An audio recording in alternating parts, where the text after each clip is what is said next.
Pembelajaran Homeschooling edisi Ramadan KBTKIT Al-Uswa Singosari Malang.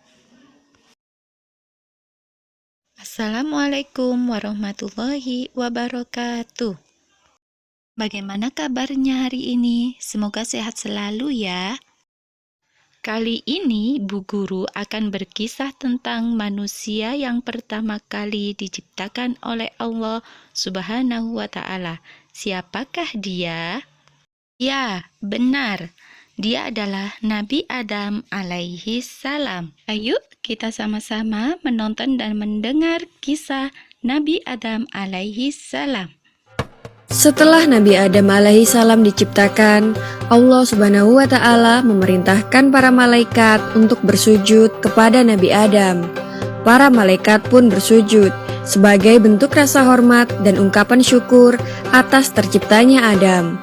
Hanya iblis yang tidak mau bersujud dan berani menolak perintah Allah. Allah lalu berfirman, "Apakah yang menyebabkan engkau tidak mau bersujud kepada Adam?" Iblis pun berkata dengan sombongnya, "Saya lebih baik daripada Adam. Engkau ciptakan saya dari api, sedangkan Adam hanya dari segumpal tanah."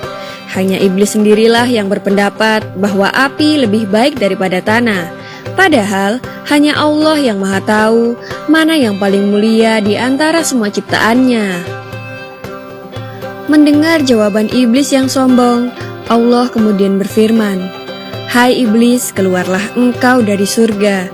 Sungguh tidak patut lagi kau berada di surga, dan terkutuklah engkau selama-lamanya karena kesombonganmu."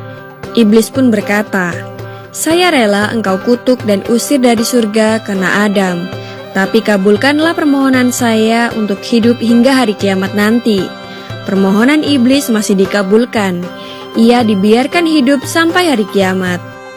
Iblis kemudian bersumpah, "Karena engkau telah menghukum saya sebagai makhluk yang tersesat, maka saya akan menghalang-halangi Adam dan keturunannya dari jalanmu yang lurus. Saya akan mendatangi mereka dari depan dan dari belakang, dari kiri dan dari kanan." Begitulah sumpah iblis. Ia bertekad akan menyesatkan Nabi Adam dan keturunannya agar mereka menjauhi perintah Allah dan berbuat kekacauan di muka bumi, saling bermusuhan dan saling membunuh satu sama lain. Allah lalu berfirman, "Untuk melawan segala tipu daya jahatmu, akan aku beri manusia bekal yang ampuh yang bernama akal pikiran. Dengan akal itu, akan aku bimbing mereka dengan petunjuk. Akan aku tuntun mereka ke jalan yang benar.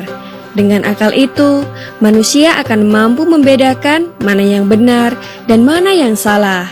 Siapa yang tidak menggunakan akalnya, tentu dapat kau sesatkan. Mereka yang sesat itu akan mempertanggungjawabkan perbuatannya padaku di hari kemudian." Mendengar firman Allah, iblis makin benci kepada Adam. Ia kemudian meminta izin untuk mendekati Adam.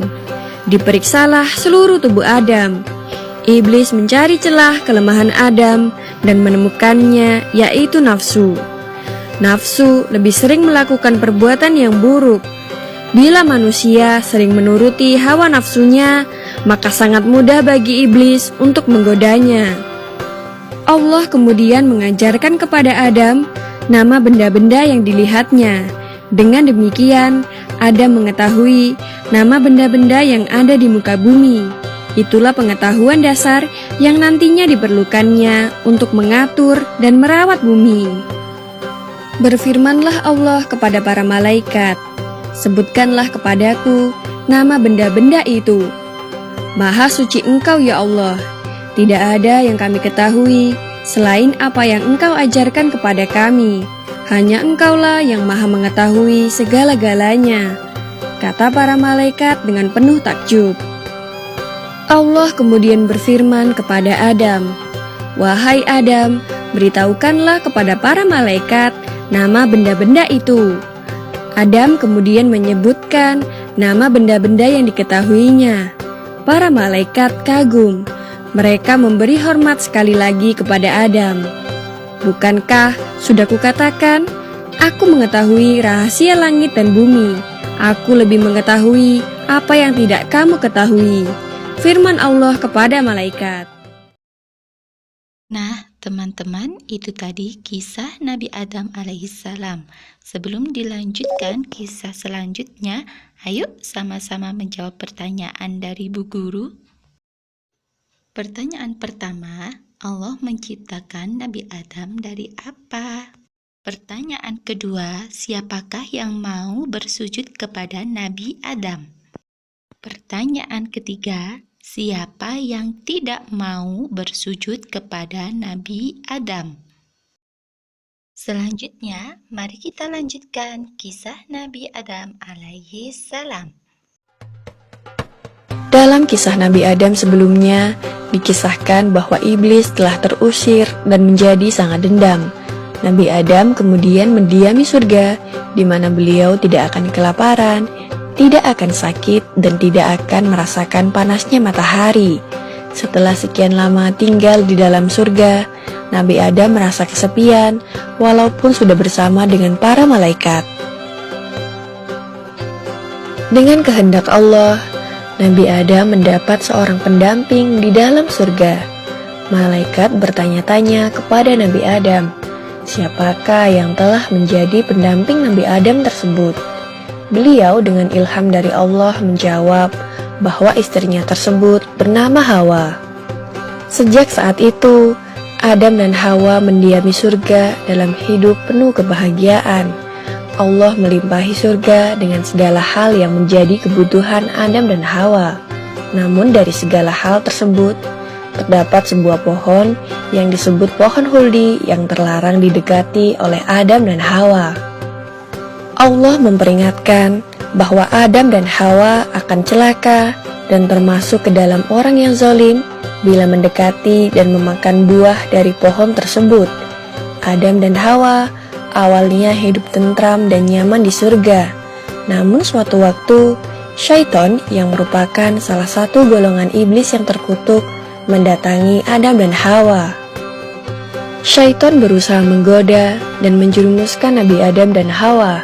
Syaitan membandingkan Nabi Adam dan Hawa sebagai manusia dengan para malaikat, bahwa malaikat akan menjadi penghuni surga yang abadi, sedangkan Nabi Adam dan Hawa akan menjadi khalifah di bumi. Para malaikat hidup dengan nikmat tiada henti dengan hidup abadi di surga. Syaitan mengatakan bahwa ia tahu caranya agar Nabi Adam dan Hawa bisa seperti malaikat. Ia mengatakan bahwa Nabi Adam dan Hawa harus mendekati pohon khuldi. Syaitan juga membujuk mereka untuk memakan buah dari pohon tersebut. Akhirnya Adam dan Hawa tergoda untuk memakan buah dari pohon khuldi. Setelah memakan buah dari pohon tersebut, kemudian terbukalah aurat Nabi Adam dan Hawa. Karena muncul rasa malu, dengan susah payah Nabi Adam dan Hawa berusaha menutupi aurat yang tampak itu dengan dedaunan yang ada di sekitar mereka. Seketika sadarlah Nabi Adam dan Hawa akan kesalahan yang telah mereka perbuat. Larangan yang Allah peringatkan justru tidak dihiraukan. Pohon yang sama sekali tidak boleh didekati justru dimakan buahnya. Rasa penyesalan pun muncul. Nabi Adam dan Hawa kemudian bertobat dan memohon ampunan Allah. Allah memberikan ampunannya serta menjatuhkan hukuman, yakni memerintahkan Adam dan Hawa pergi dari surga dan turun ke bumi. Berbekal pengetahuan dan beberapa kalimat dari Allah, Nabi Adam dan Hawa turun ke muka bumi. Saat diturunkan ke bumi, Nabi Adam dan Hawa berada di dua tempat yang berbeda. Nabi Adam merasa kehilangan dan mencari-cari keberadaan Hawa, sedangkan Hawa juga mencari-cari keberadaan Adam. Di muka bumi yang luas itu, mereka terus-menerus saling mencari. Terhitung selama 40 hari, barulah kemudian mereka berjumpa di sebuah bukit yang disebut Jabal Rahmah. Nabi Adam dan Hawa akhirnya berkumpul dan menyatu kembali seperti sewaktu mereka di dalam surga. Allah kemudian menjadikan Adam sebagai seorang nabi pertama di muka bumi. Nah, itu tadi kisah Nabi Adam alaihi salam. Sebelum diakhiri, ayo kita jawab pertanyaan dari Bu Guru. Pertanyaan pertama, siapa istri Nabi Adam? Pertanyaan kedua, buah apa yang tidak boleh dimakan di surga? Pertanyaan ketiga, siapa yang mengganggu Nabi Adam dan Ibu Hawa di surga? Dan ilal liqa ma'assalama. Wassalamualaikum warahmatullahi wabarakatuh.